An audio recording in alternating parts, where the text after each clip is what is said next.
إذا سمحتم أتلو عليكم نص البيان الذي يصدره البرلمان المملكة المغربية على إثر المواقف الأخيرة الصادرة عن البرلمان الأوروبي تجاه بلادنا. عقد البرلمان المغربي بمجلسيه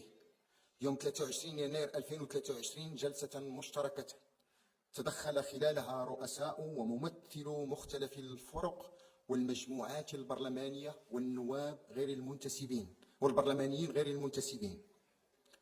وقد أصدر البرلمان المغربي في ختام هذه الجلسة نص البيان التالي: يندد برلمان المملكة المغربية بمجلسيه بالحملة المغرضة التي تتعرض لها بلادنا، والتي كانت آخر تطوراتها تصويت البرلمان الأوروبي على توصية بتاريخ 19 يناير 2023، ويسجل باندهاش وامتعاض شديدين هذه التوصية التي أجهزت على منسوب الثقة بين المؤسستين التشريعيتين المغربية والأوروبية، ومست في الصميم بالتراكمات الإيجابية التي استغرق إنجازها عدة قرون أو عقود. ويأسف البرلمان المغربي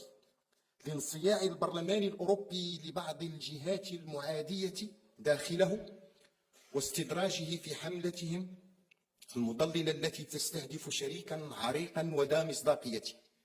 يطلع بأدوار كبرى في حماية الحقوق والحريات والدفاع عن الأمن والسلم الإقليمي والدولي، ويعتبر ركيزة استقرار ودعامة لحسن الجوار وللتفاهم بين الشعوب والحضارات والثقافات. وأمام هذا الانحراف الخطير من مؤسسة تفترض فيها الرصانة والقدرة على التمييز بين الحقائق والمغالطات والعمل على ترسيخ سمو المبادئ وصون الحقوق والتشريعات في احترام تام لسيادة الدول الشريكة، فإن برلمان المملكة المغربية بجميع مكوناته يؤكد ما يلي: يدين البرلمان المغربي بشدة المحاولات العدائية للمساس بمصالح المغرب وصورته، وبالعلاقات المتميزة والعريقة القائمة بين المغرب والاتحاد الأوروبي، والمبنية على القيم والمبادئ المشتركة والمصالح المتبادلة. كما يعتبر توصية البرلمان الأوروبي تجاوزا غير مقبول لاختصاصاته وصلاحياته، وتطاولا مرفوضا على سيادته وحرمة واستقلالية مؤسساته القضائية، معربا عن رفضه المطلق لنزعات الوصاية أو تلقي الدروس من أي طرف كان، مهما كان مستوى العلاقات التي تربطه بالمملكة.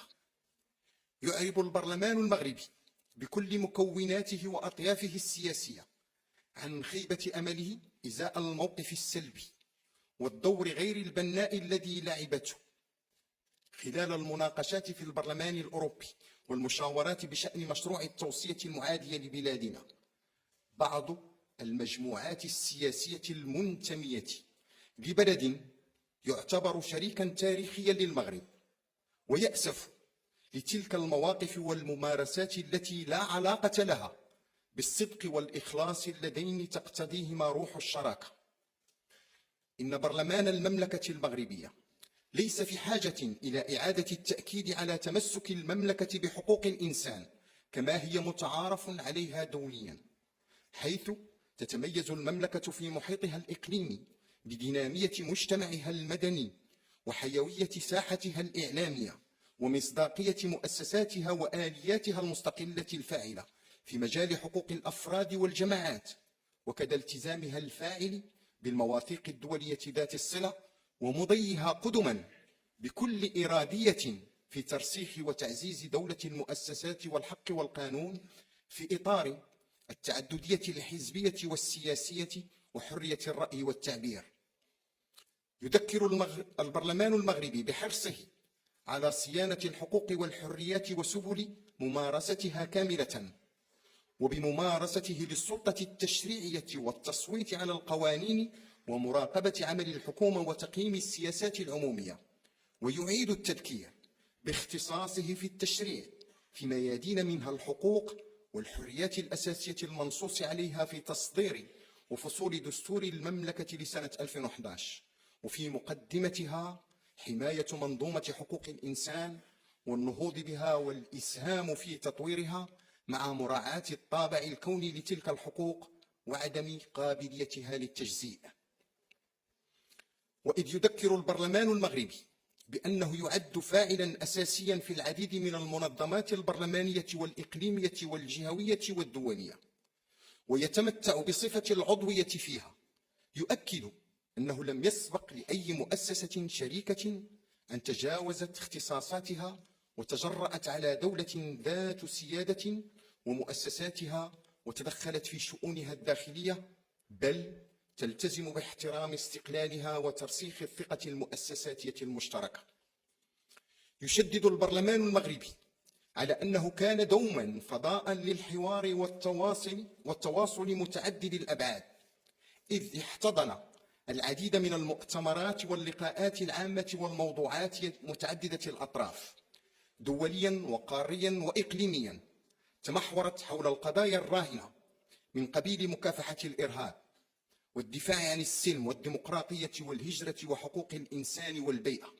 وإدماج الشباب في التنمية والمساواة بين الرجال والنساء وغيرها.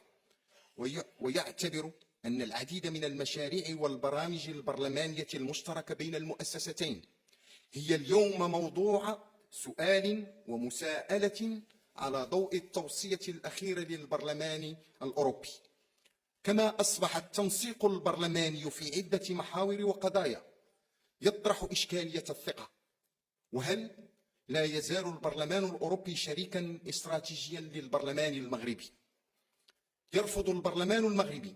استغلال وتسييس قضايا هي من صميم اختصاص القضاء الجنائي وتدخل في باب قضايا الحق العام، وصدرت في شأنها أحكام قضائية في تهم غير مرتبطة بتاتا بأي نشاط صحفي أو بممارسة حرية الرأي والتعبير،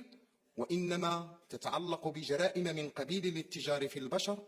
والاعتداء الجنسي واستغلال هشاشة الأشخاص، تعاقب عليها قوانين مختلف دول العالم. وفي هذا الصدد يؤكد البرلمان المغربي على ضرورة احترام حرمة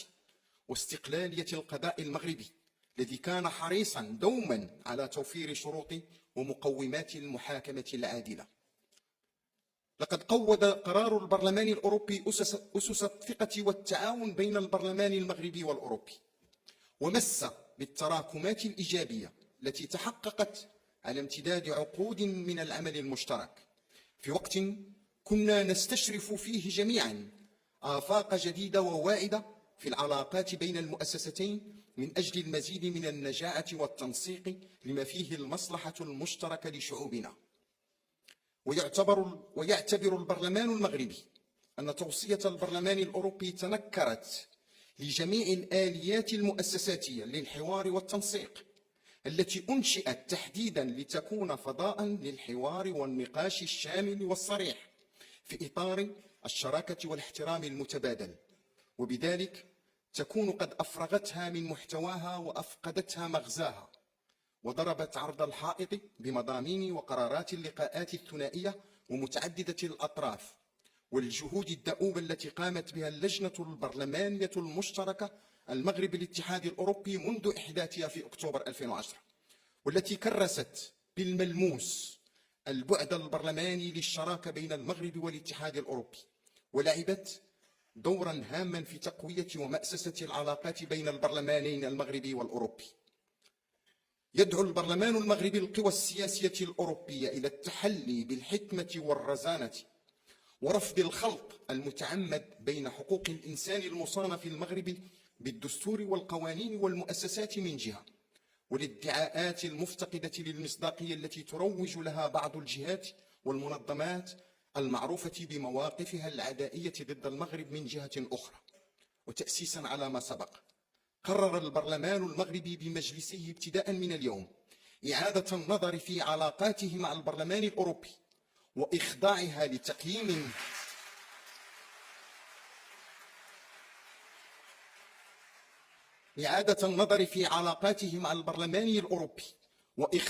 لتقييم شامل لاتخاذ القرارات المناسبة والحازمة.